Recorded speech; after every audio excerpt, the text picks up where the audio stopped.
Hi, it's Jimmy Nguyen, and I'm excited to announce my next business brand, New Win Global. Many people know me for my work across the blockchain industry since 2015 and 16. And before that, for a 21-year career as a lawyer in the United States focused on digital media, technology, and intellectual property. But now it's time to do even more. I've increasingly been asked to get involved with business opportunities in very diverse industry sectors. So it's time to embrace a brand that better reflects this broader scope of initiative. And that's New Win Global. Under this umbrella, I'll be working with partners and projects who innovate, inspire, and win. In many sectors, the blockchain industry, of course, as well as Metaverse, IoT, AI, and other emerging technologies. Plus sectors I know well from my past: entertainment and media, sports, consumer products, financial services and fintech, even hospitality and real estate, as well as industrial and government initiatives. I'm focused on projects that advance my philosophy to empower the potential of all to win. And to do so through a combination of innovation plus inspiration, technology plus heart. This has been important for my life journey. I was born in Saigon, Vietnam, but my family was taken to the United States in April 1975 at the end of the war. And in America, I was given the educational resources and career platform to fulfill and to continue to fulfill my own potential to win. It's important we empower this for all, every person, every business, every industry, every country even. And that's why, in addition to my work in the world's leading markets, I devote time to developing countries such as Pakistan, Nigeria, and my birth country of Vietnam. If you have a business venture or media project that aligns with this philosophy, reach out and perhaps we can find ways to collaborate. Meanwhile, follow me on social media as I continue my worldwide work and travels to help innovate, inspire, win.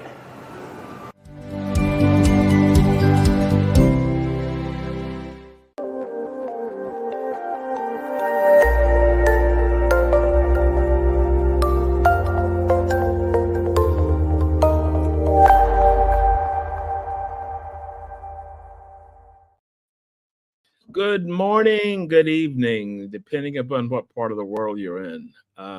Welcome to the CEO series, where we bring together the most inspiring leaders, entrepreneurs, innovators to talk about their careers and how they reach the so-called pyramid of their life. Our guest today is Jimmy Nguyen, who's a very good friend. We tend to meet up at conferences. Last time we were together was in Islamabad for the Leaders in Islamabad Summit. So that's how we were connected. So I want to start off because you've had an interesting career.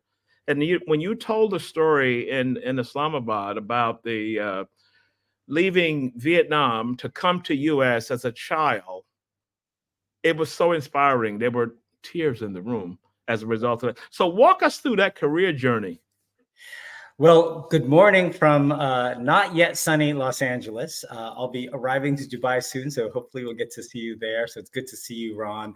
And thank you for having me on. I have been thinking about how to describe my life story for the purposes of this conversation, because it's been an unexpected one.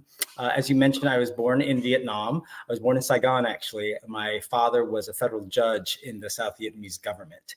And I was born in 1972, so just a couple of years before the Vietnam War officially ended, even though the United States had sort of pulled out its support from South Vietnam before then.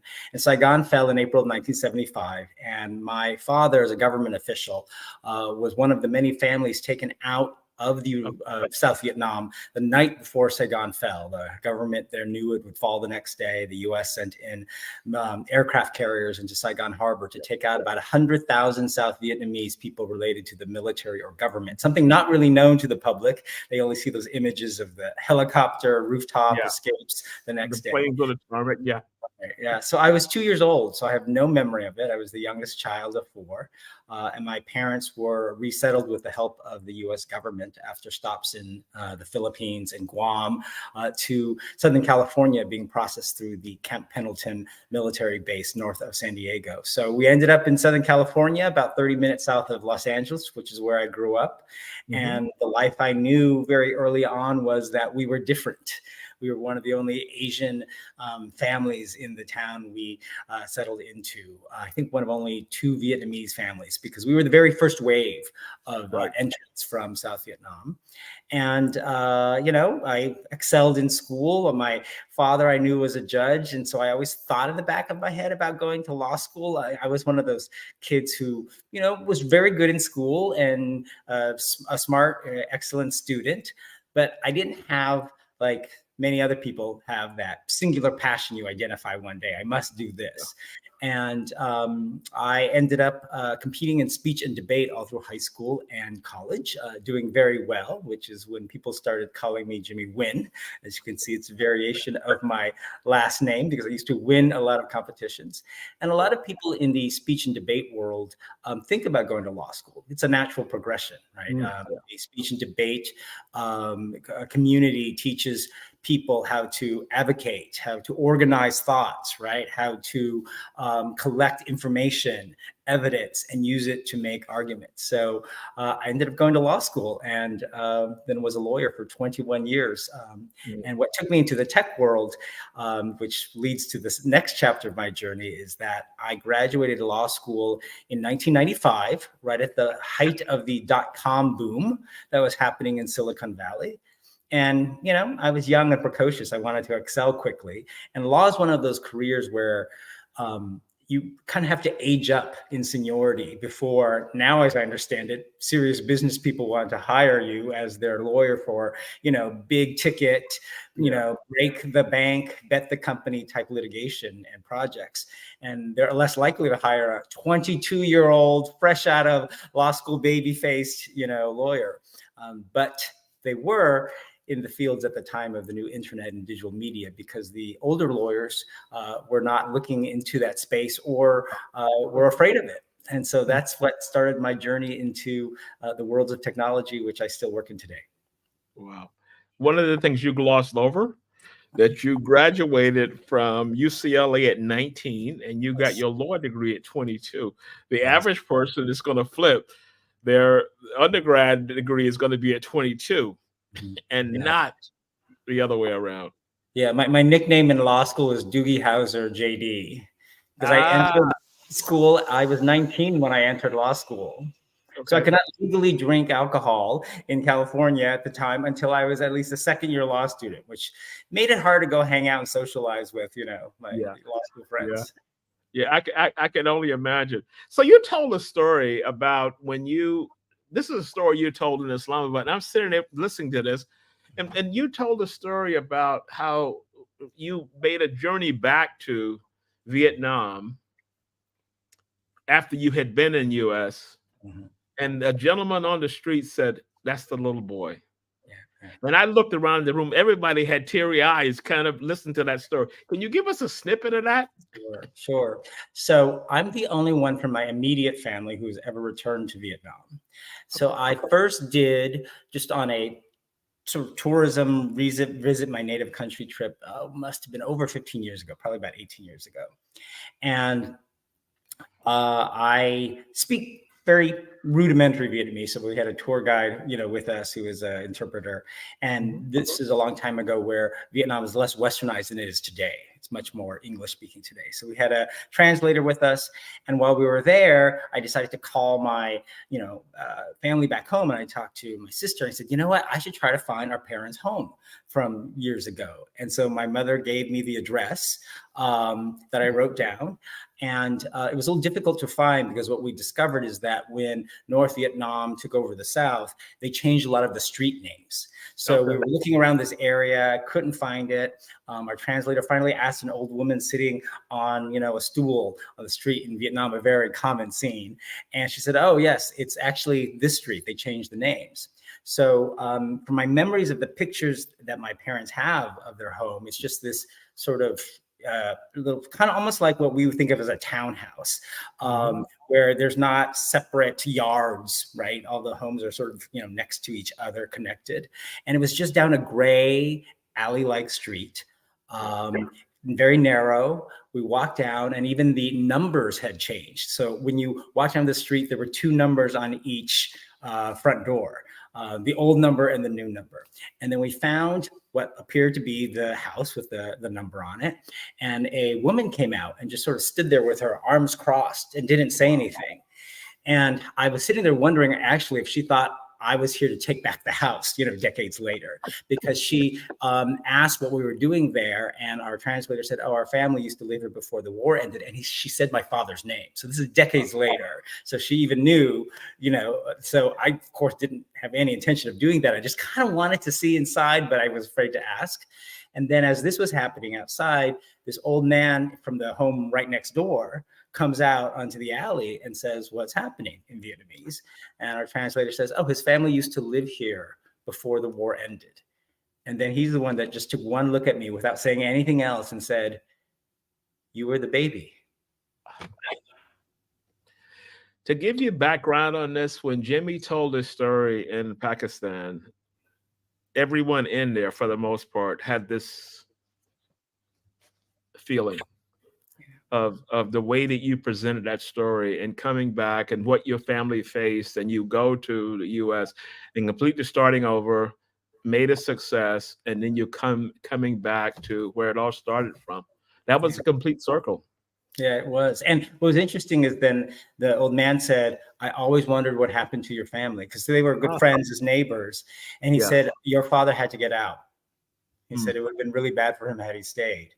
Wow. And he always wondered what happened. And he took us into his house. I couldn't go into my parents' house, but at least I got to see what the homes looked like. And we sat and had a conversation. And I was able to fly home, later and tell my parents I met him and gave them his number. And I don't know, for me, you're right. It was a big full circle moment. It was, I have no memories of being in that home.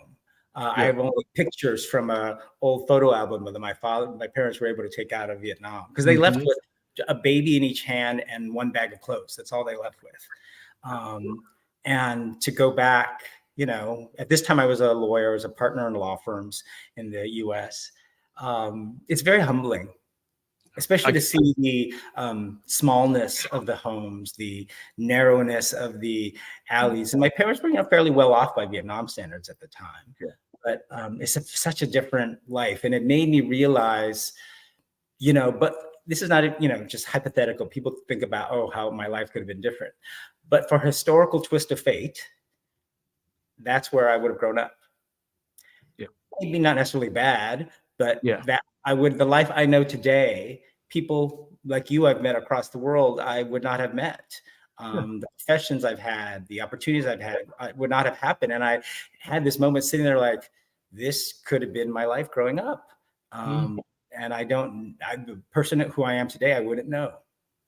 That's amazing. It's amazing. So I was telling someone the other day, I know more lawyers that are not doing lawyering. So your father being a lawyer, and I know people, when I say I know people that were lawyers, that father was a lawyer, but they got out and got into it in a new generation, say, I don't want to do this. You started following kind of in your father's footsteps, but what was the kind of point that you maybe realized that, I want to follow a dream of something else? How did that happen? Yeah, it took a long time. But I think always in the back of my head, I knew it.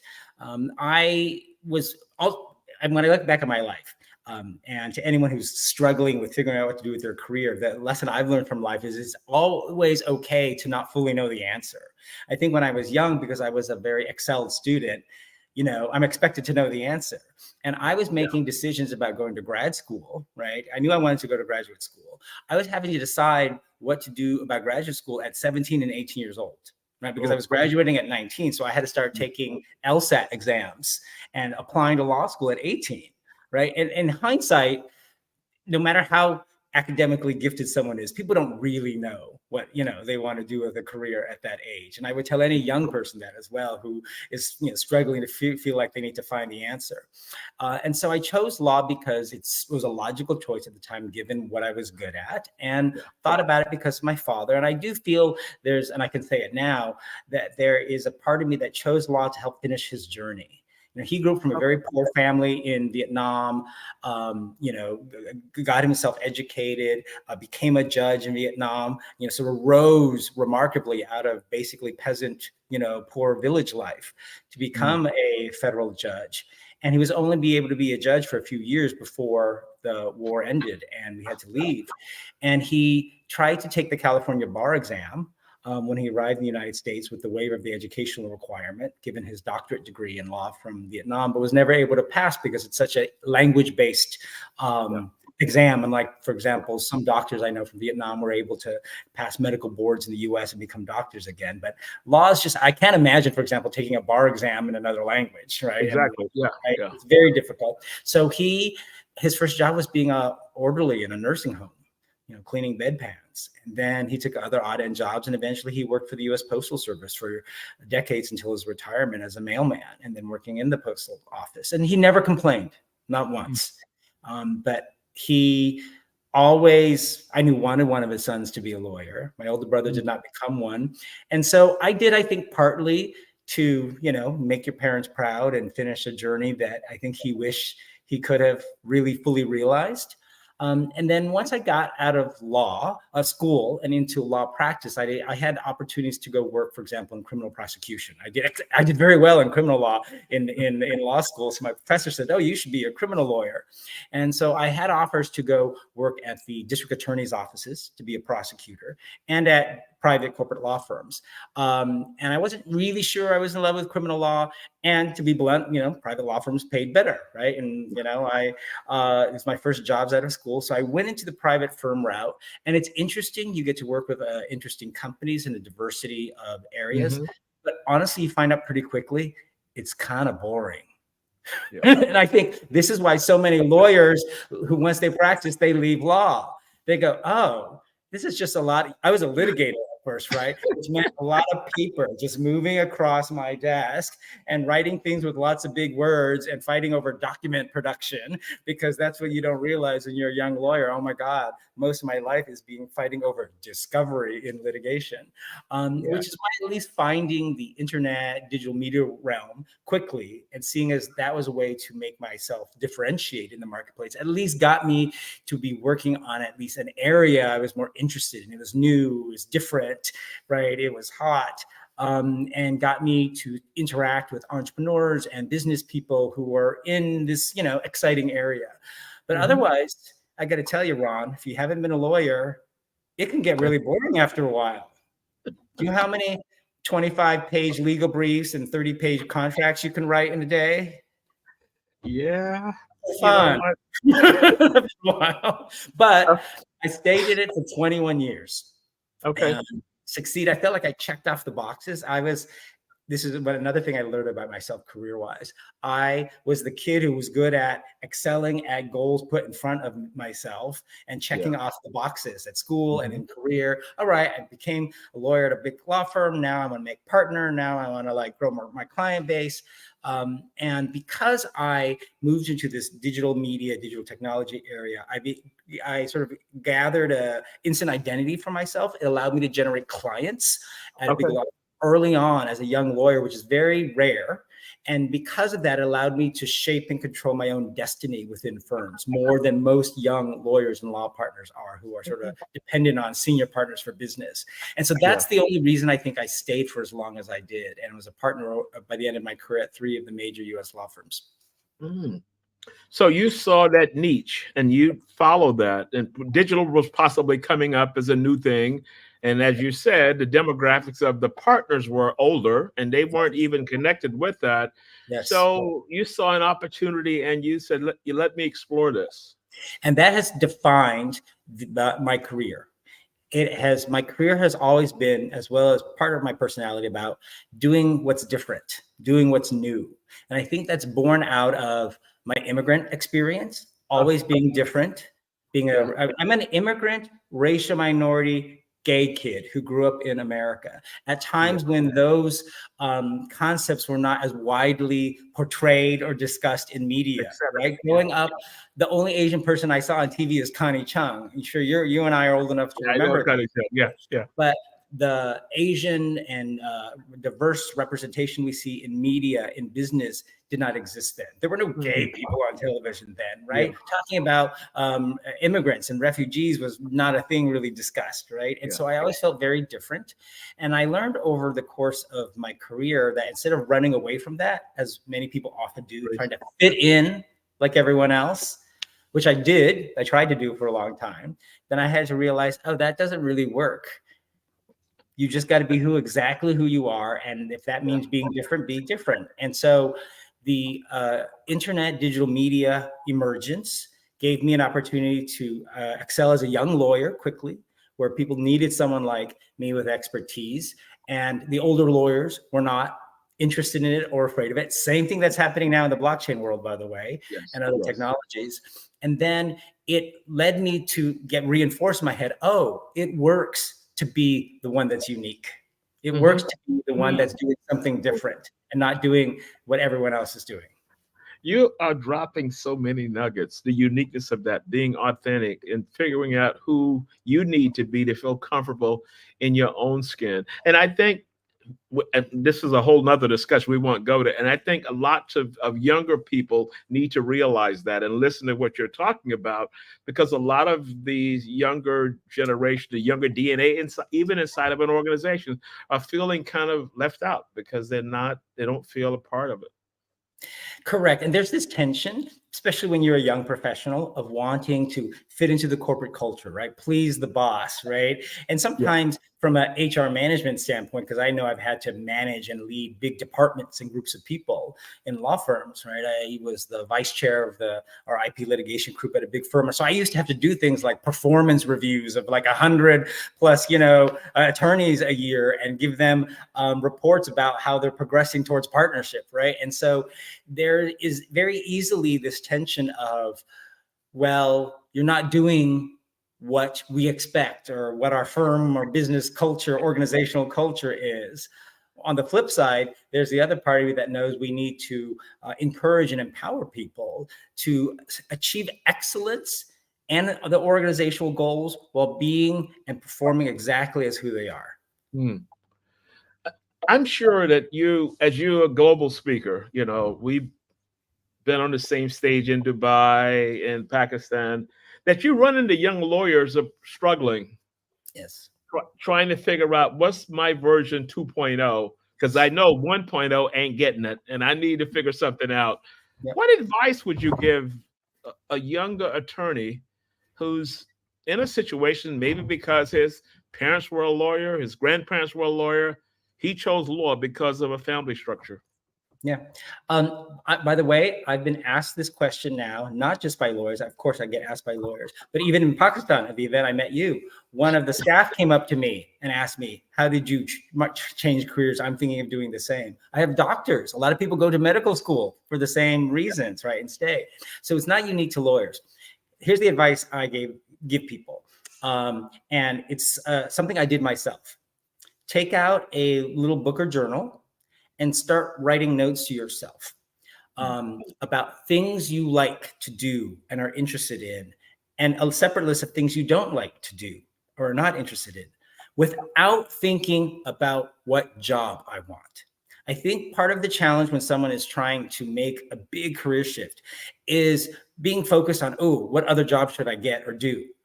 And you have to kind of let that go to some extent. I know it's very difficult, but make a list of just things that interest you. For me, when I was thinking about leaving law, my list, and I still have that little book I carried around in my briefcase and I look at it on planes, had things like public speaking, media, performance, technology, innovation, travel, food, things that aren't even about jobs, right? I like the beach, right? And then things I don't like to do, including about my job.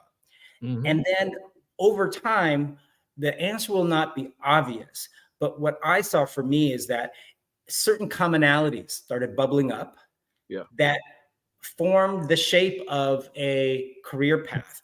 Or what I would say is when you get an opportunity, like I did to leave law, which is, hey, some clients of mine, this is how I left law, were starting a big blockchain R&D firm in London, which they asked me to join. And I eventually became CEO of.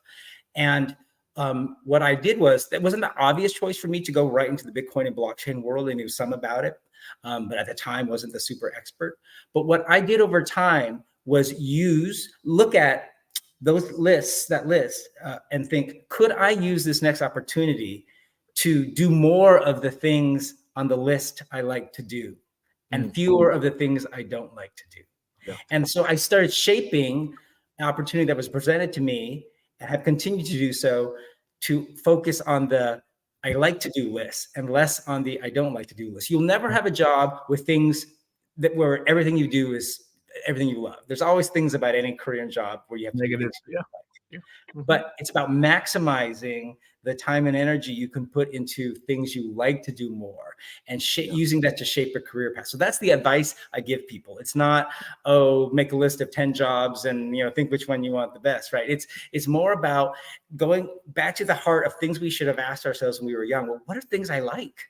And I got to tell you, my parents are great, but Asian American parents, especially refugee immigrant parents, are never sitting around asking their kids, Jimmy, what do you like to do? What interests you?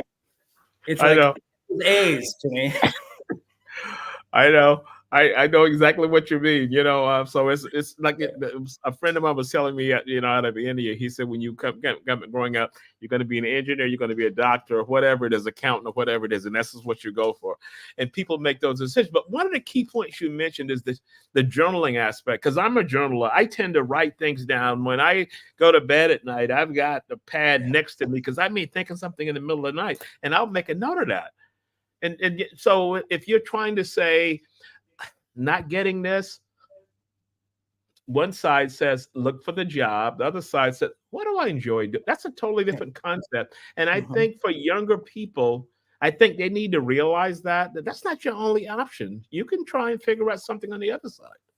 Yeah, or using existing career paths, but reshaping them, right? Maybe I would have stayed in law, but not practiced law as much, or moved to different roles in law firms. For example, law firms now many of them have chief diversity, equity, and inclusion officers, right? Who are former lawyers. Not all of them are former lawyers. Had I stayed in law firms, that would have been a perfect path for me. Some law firms now, like my last one, have chief innovation officers who are trying to find technology innovations to improve the practice of law. For example, now with AI, law firms have started building AI tools. Had I stayed in law firms, that might have been a very good path for me to say, hey, you know what? I don't hate law, but I don't like the daily practice of it. I like thinking about how to improve the industry. So, but that requires just asking yourself, what are things I like?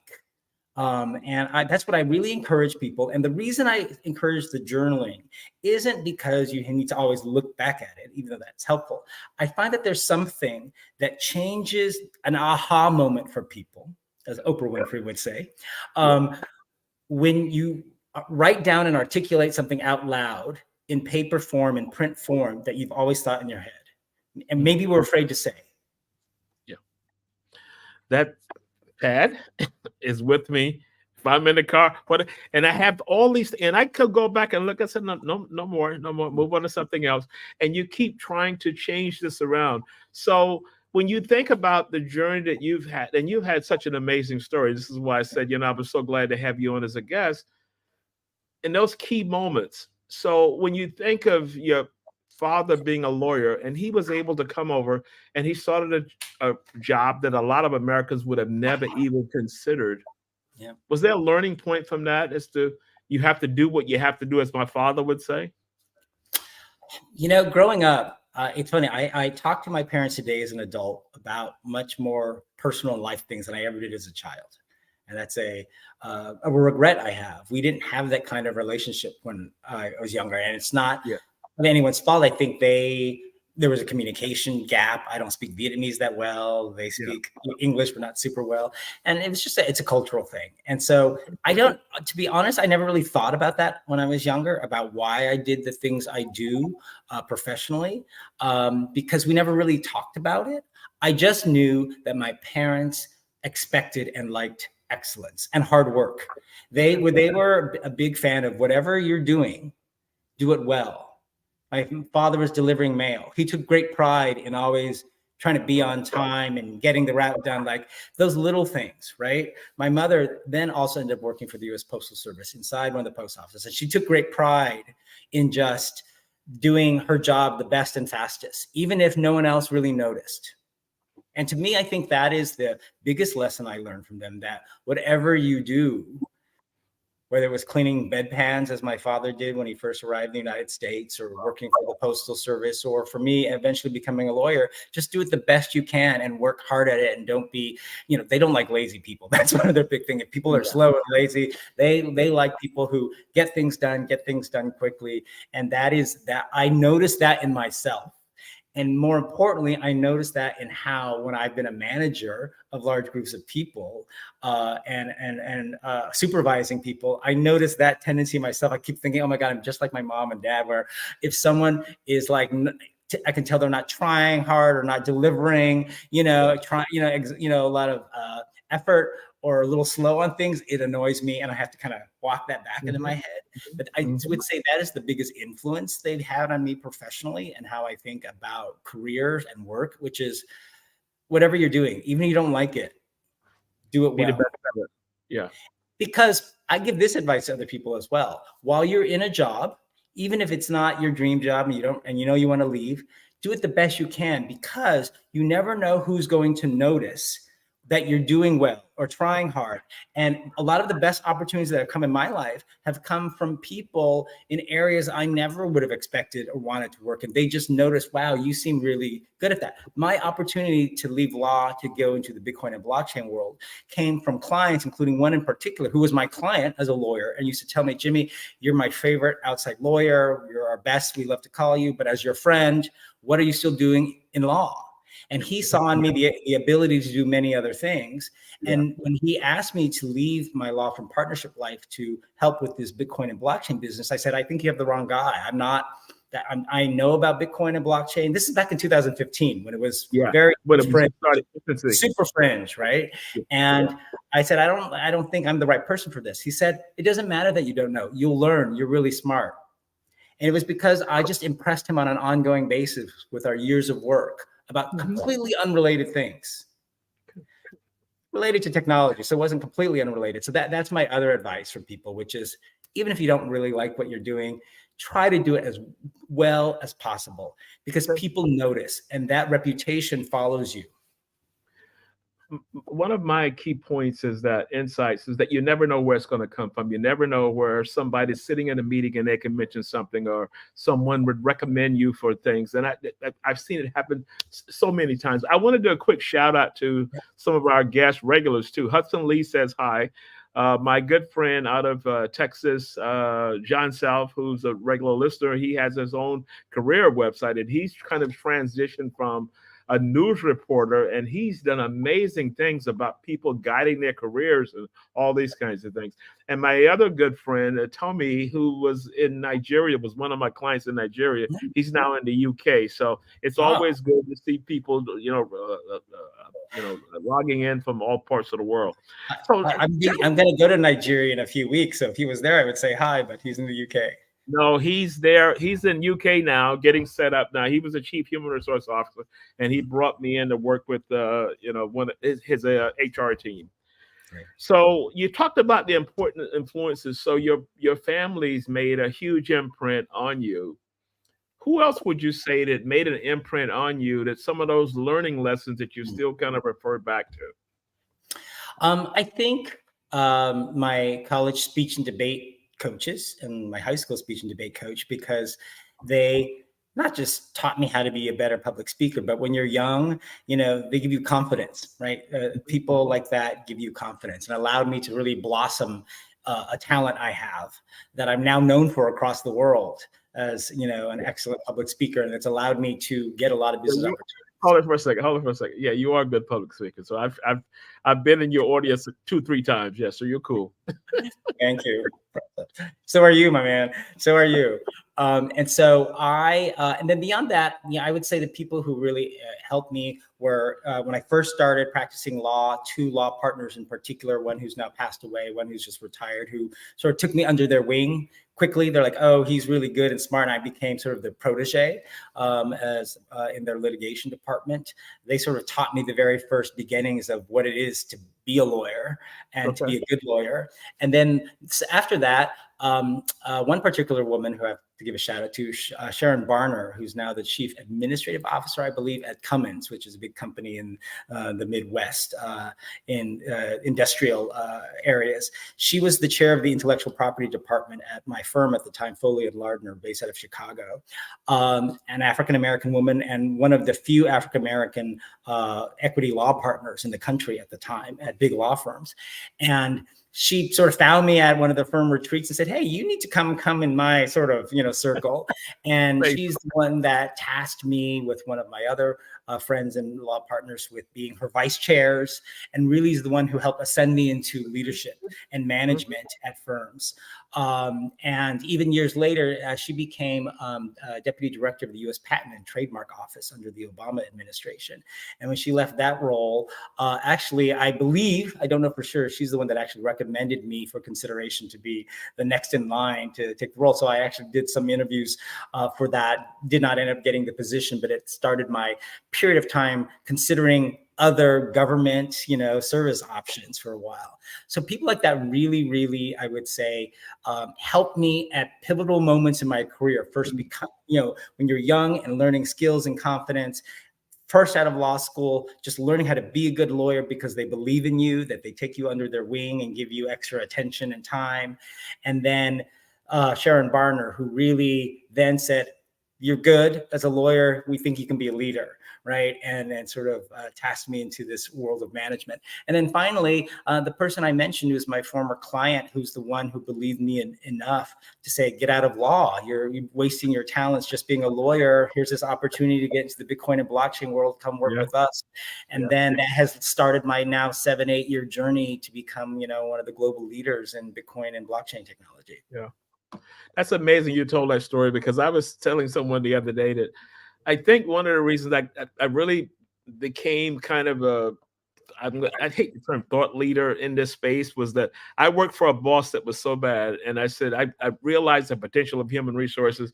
I got to make it my mission to develop a next level of leaders in human resources that can go in and max this out, understand business strategy, and can become that so-called workforce architect. So lots of times these people come in and it could be a negative leader, but you pick up from that and say, I don't want to be that. I want to be this. The best leaders, and when I have had to lead teams and supervise people, and in my last role, lead an entire blockchain ecosystem across the world, right? Which is a very big daunting task. The thing I learned is it is about not just, there are obviously HR management skills, which, your firm so excellently teaches and guides on. But I think the best leadership and human resource management is about getting to the heart of people, right? Mm-hmm. There's the hard skills, but there's the, do you take time to empathize and understand your team members? And they won't all work, but the best ones, how I've inspired, I think, the best out of teams, and how people have inspired the best out of me was because of this feeling like you understand each other, right? If I'm supervising and trying to lead someone, you get the best out of them by, I demand excellence with heart, which is about understanding what motivates someone. Why are they going to stay up late and work for you? Why are they going to go through the extra mile? It's because they have to believe in your mission and you. And that you can generate by making clear that you take time to understand them. Yeah. One of the goals of the show is we try and create a platform for engaging leaders. So sometimes I'll invite people on because of the name of CEO Series. It has nothing to do with that, but it's about leadership and how you have arrived at the so-called peak. I mean, from my side, the so-called top of the pyramid. And that's the key as to why this show was invented. So when I think about what you've done today is you've given us kind of a masterclass, in looking at your career beyond what you're doing now. You know, and my way of looking at that is, what is the 2.0 version? What is the 3.0 version? In a lot of cases, what is the 4.0 version? Because we keep trying things until we find that fit.